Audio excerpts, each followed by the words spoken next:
નમસ્કાર દર્શક મિત્રો, હું અશોક પરમાર સહયોગ દ્વારા પ્રસ્તુત ન્યૂઝ 20 ગુજરાતીમાં આપ સૌ દર્શક મિત્રોનું હાર્દિક સ્વાગત કરું છું। જોઈએ આજના મુખ્ય સમાચારો। જૂનાગઢ ગુજરાત રાજ્યના અભિગમથી નંદી ગાયોની ગૌશાળા બનાવવામાં આવે છે। આ ગૌશાળામાં પુરુષોત્તમ લાલજી ગૌશાળા ટ્રસ્ટ દ્વારા શ્રીમદ ભાગવત સપ્તાહનું આયોજન કરવામાં આવ્યું હતું। જૂનાગઢ ગુજરાત રાજ્યના અભિગમ નંદી ગાયોની ગૌશાળા બનાવવામાં આવે છે। તે ગૌશાળામાં પુરુષોત્તમ લાલજી ગૌશાળા ટ્રસ્ટ દ્વારા શ્રીમદ ભાગવત સપ્તાહનું આયોજન કરવામાં આવ્યું હતું। હાલમાં ગુજરાત રાજ્ય દ્વારા એક અભિગમ હાથ ધરવામાં આવ્યો છે કે આ અભિગમ નંદી ગાયોની ગૌશાળા બનાવવામાં આવે છે। આ ગૌશાળામાં જૂનાગઢ જિલ્લાના ચોકલી ગામે ગૌશાળા બનાવવામાં આવી છે। ત્યાં પુરુષોત્તમ લાલજી ગૌશાળા ટ્રસ્ટ દ્વારા શ્રીમદ ભાગવત સપ્તાહનું આયોજન કરવામાં આવ્યું હતું। આ ભાગવત સપ્તાહમાં રસપાન શાસ્ત્રી સ્વામી શ્રી માધવ સ્વરૂપદાસજી દ્વારકાવાળા દ્વારા કરવામાં આવ્યું હતું અને ભાગવત સપ્તાહમાં ગૌશાળાના પ્રમુખ વિનોદભાઈ ગજેરા, નટુભાઈ ચનાભાઈ, શૈલેષભાઈ રવજીભાઈ ગુજરાતી અને સમસ્ત ગ્રામજનો દ્વારા જહેમત ઉઠાવવામાં આવી હતી।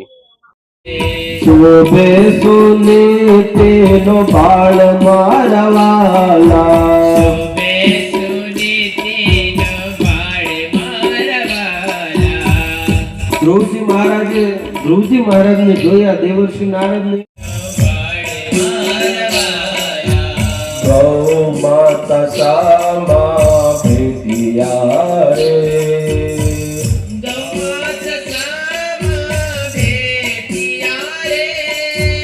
બહાર જતા હોય કોઈ એવું સારું કાર્ય કરવા જતા હોય તો ગાય સામે મળે એટલે આપણે શું કહીએ કે સુકન થયા। એટલે સૌથી પહેલા ધ્રુવ મહારાજને ગાય સામે મળે।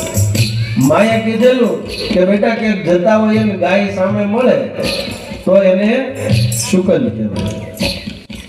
તમે ગમે એવા મોટા કામ કરતા હોય અહીંયા ગાયની સેવા થોડી કરી દેજો એટલે તમારું કામ સફળ થઈ જશે।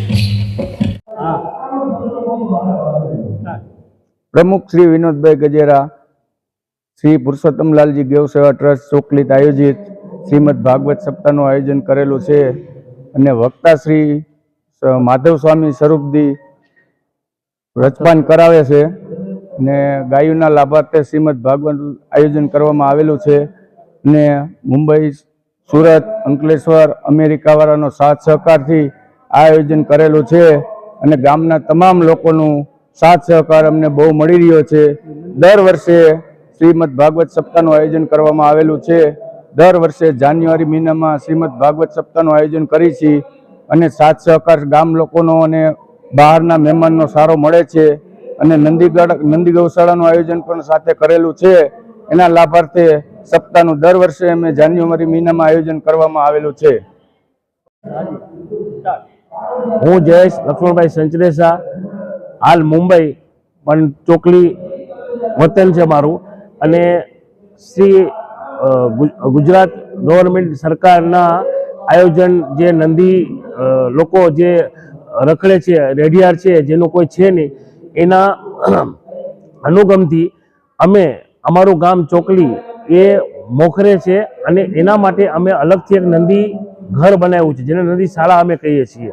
તો એના લાભાર્થે અને ગૌશાળાના લાભાર્થે અમે દર વર્ષે જાન્યુઆરી મહિનામાં અમે શ્રીમદ ભાગવત કથાનું આયોજન કરીએ છીએ।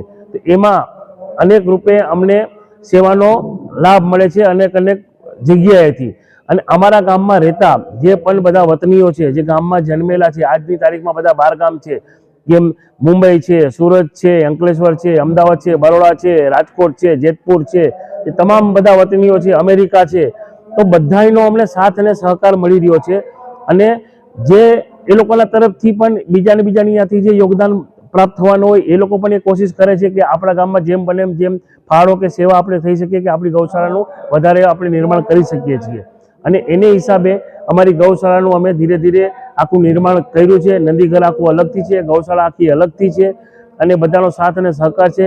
સૌથી વધુ સાથ અને સહકાર અમને ગ્રામજનોનો મળે છે કેમ કે અમે તો બેઠા બેઠા ત્યાંથી બધું આપણે યોગદાન કરી શકીએ છીએ, પણ જે મહેનત અને જે બધી આખી અહીંયા આખી પ્રોવિઝન બધું કરવાનું એ આખા ગામજન બધા કરે છે અને અહીંના ટ્રસ્ટીઓ અને એનું મેનેજમેન્ટ બહુ મસ્ત છે અને બહુ સારું છે, જેને લીધે આખી ગૌશાળા અમે આ એક નિર્માણ સુધી અમે લઈ આવ્યા છીએ। બસ। ઉત્તર પ્રદેશના પ્રયાગરાજ ખાતે ભવ્ય મહાકુંભનું આયોજન થયું છે. આ આયોજનમાં મુક્તાનંદ બાપુ અને શેરનાથ બાપુ સાથે યુપીના મુખ્યમંત્રી આદિત્યનાથે મુલાકાત કરી. ઉત્તર પ્રદેશના પ્રયાગરાજ ખાતે ભવ્ય મહાકુંભનું આયોજન થયું છે, જેમાં દેશના વિવિધ 13 અખાડાઓ દ્વારા તડામાર તૈયારીઓ કરવામાં આવી હતી. આ કુંભના મેળામાં ઉત્તર પ્રદેશના મુખ્યમંત્રી યોગી આદિત્યનાથે વિવિધ અખાડાની મુલાકાત લીધી હતી, જેમાં જૂનાગઢના મુક્તાનંદ બાપુ અને શેરનાથ બાપુઓ સાથે ચર્ચાઓ કરી હતી. મહાકુંભના મેળા વિશે ચર્ચા વિચારણા કરી હતી અને સનાતન ધર્મના ભાવિકો જ્યારે મહાકુંભમાં જોડાય છે ત્યારે યોગી આદિત્યનાથે તેમની પાવન ધરતી ઉપર સંતો અને ભાવિકો સાથેની વ્યવસ્થાની સમીક્ષા કરી હતી.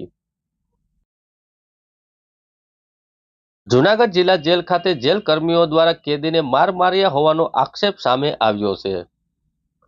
જોઈએ તો જૂનાગઢ જિલ્લા જેલ ખાતે જેલ કર્મચારીઓ દ્વારા એક કેદીને માર માર્યાનો આક્ષેપ સામે આવ્યો છે. મૂળ પાટણ વાવનો વતની અને હાલ જૂનાગઢ જેલમાં કેદી માધવજી રાણા નામના કેદી ઉપર જૂનાગઢના જિલ્લાના જેલના 3 સિપાહીઓ દ્વારા માર માર્યાનો આક્ષેપ સામે આવ્યો છે, જેમાં કેદીને પગમાં અને પીઠના ભાગે ઈજાઓ પહોંચી છે. કેદી મૂળ પાટણવાનો રહેવાસીને કેદી વિરુદ્ધ ચોરીનો ગુનો દાખલ હતો અને કેદી હાલ જામીન ઉપર પોતાને ઘરે હતો ત્યારે કોર્ટની તારીખમાં વારંવાર હાજર ન રહેતા જૂનાગઢ એ ડિવિઝન પોલીસ દ્વારા માધવજી રાણાને પાટણવાવ તેના ઘરેથી લઈ આવેલું હતું. વાત કરીએ તો માધવજી અમૃતભાઈ રાણવા જૂનાગઢ નામદાર કોર્ટમાં રજૂ ન થતો હોય અને નામદાર કોર્ટે જૂનાગઢ જિલ્લા જેલમાં મોકલ્યો હતો. જૂનાગઢ જેલમાં ફરજ બજાવતા 3 ગાર્ડોએ પગમાં ફ્રેક્ચર અને ઢોર માર માર્યો હોવાનું જિલ્લા જેલમાંથી માધવે તેમના પિતાને ફોન કરીને કહ્યું હતું. જૂનાગઢ જેલમાં ફરજ બજાવતા 3 કર્મચારીઓએ પાછળના ભાગમાં અને હાથમાં એવો માર માર્યો કે હું બોલી શકતો નથી. તેથી જેલમાં કેદીઓએ તેમના પિતાને ફોન કરી હાલમાં મારા જેલમાં સરકારી નોર્મલ સારવાર આપતી હોવાથી તે જૂનાગઢ સિવિલ હોસ્પિટલ દાખલ કરવામાં આવ્યો છે. હાલ માધવજી રાણવા તેના પિતાએ એ ડિવિઝન પોલીસ સ્ટેશનમાં ફરિયાદ દાખલ કરવામાં આવી છે. તેને એ ડિવિઝન દ્વારા વધુ તપાસ હાથ ધરવામાં આવી છે. જૂનાગઢ જિલ્લાના માળિયા હાટીના ખાતે આમ આદમી પાર્ટી દ્વારા અનોખી રીતે વિરોધ કરીને આવેદનપત્ર આપવામાં આવ્યું. જૂનાગઢ જિલ્લાના માળિયા હાટીના શહેરમાં આમ આદમી પાર્ટી દ્વારા અનોખી રીતે સરકારનો વિરોધ કરી આવેદનપત્ર આપવામાં આવ્યું હતું. આ આવેદનપત્ર મામલતદારના માળિયાને આપવામાં આવ્યું હતું અને આવેદનપત્રમાં માળિયા પંથકમાં ભારે વરસાદ પડ્યો હોવાથી ખેડૂતોને સરકાર દ્વારા વિશેષ સહાય આપવામાં આવે તેવી માંગ કરવામાં આવી હતી અને આવેદનપત્રમાં જતી વખતે સરકાર દ્વારા હજુ સુધી પણ સહાય ન આપતા માળિયા શહેરની બજારોમાં ભીખ માંગીને નવતર વિરોધ કરવામાં આવ્યો હતો. સાથે ભીખમાં મળેલી રકમને આવેદનપત્રની સાથે સરકારમાં મોકલવામાં આવી હતી. સાથે જ આવેદનપત્રમાં ટેકાના ભાવે મગફળી ખરીદી અને હાલ બારદાનના અભાવે બંધ છે તે વહેલી તકે ચાલુ કરવામાં આવે તેવી માંગ કરવામાં આવી હતી. આ તકે આમ આદમી પાર્ટીના ખેડૂત નેતા રાજુભાઈ કરપડા અને ઉપસ્થિત રહ્યા હતા અને સાથે આમ આદમી પાર્ટીના કાર્યકર્તાઓ ખેડૂતો જોડાયા હતા. આજનો મુદ્દો તમારો શું હતો અને શું તમે આવેદનપત્ર આપ્યું છે? માળિયા તાલુકામાં 165% કરતાં વધારે સિઝનનો વરસાદ પડ્યો છે. ઓક્ટોબર મહિનામાં પણ 4.5 ઇંચ કરતાં વધારે વરસાદ પડ્યો છે. તો ખરેખર અતિવૃષ્ટિના મેન્યુઅલ પ્રમાણે 165% કરતાં વધારે વરસાદ પડ્યો છે, એટલે અતિવૃષ્ટિના મેન્યુઅલ પ્રમાણે પણ માળિયા તાલુકાને સહાય મળવી જોઈએ. નંબર 2, કમોસમી વરસાદના મેન્યુઅલ પ્રમાણે પણ સહાય મળવી જોઈએ માળિયા તાલુકાના ખેડૂતોને. પરંતુ આજ દિવસ સુધી સરકાર દ્વારા કોઈ સહાયની જાહેરાત કરવામાં આવી નથી. ત્યારે આજે રચનાત્મક કાર્યક્રમ કરી અને માળિયાની મેઇન બજારમાં ખેડૂતો દ્વારા કટોરા લઈ અને ભીખ માંગવામાં આવી છે કે સરકાર પાસે ખરેખર જો ખેડૂતોને સહાય ચૂકવવા પૈસા ન હોય તો ખેડૂતોએ વેપારીઓ પાસેથી ભીખ માંગી છે, જેમાં 1157 રૂપિયા ભીખ પેટે આવ્યા છે. આજે મામલતદાર સાહેબ મારફતે ખેડૂતો સરકારને મોકલે છે. બીજી વાત કે ટેકાના ભાવે જે મગફળીની ખરીદીના સેન્ટરો જે ચાલુ છે એમાં છેલ્લા 14 દિવસથી માળિયાની અંદર કોથળા નથી એટલે કે બારદાન નથી એવા બહાના હેઠળ 14 દિવસથી ખરીદી બંધ પડેલી છે. ત્યારે આજે ખેડૂતોએ આમ આદમી પાર્ટીના કાર્યકર્તાઓએ માળિયાની બજારમાં કોથળાઓ માટે પણ ભીખ માંગી છે, જેમાં 4 કોથળા 4 બારદાન આવ્યા છે. વધારાના બારદાનો પણ જે અમારી પાસે આવશે, આ તમામ બારદાનો તાત્કાલિક ધોરણે ખરીદી થાય એટલા માટે આ બારદાનો પણ અમે મામલતદાર સાહેબને આપ્યા છે. આવનાર 2 દિવસનું અલ્ટિમેટમ આપ્યું છે. જો ખરીદી 2 દિવસમાં ચાલુ નહીં થાય તો આમ આદમી પાર્ટી આક્રમક કાર્યક્રમ ખેડૂતોને સાથે રાખીને કરશે.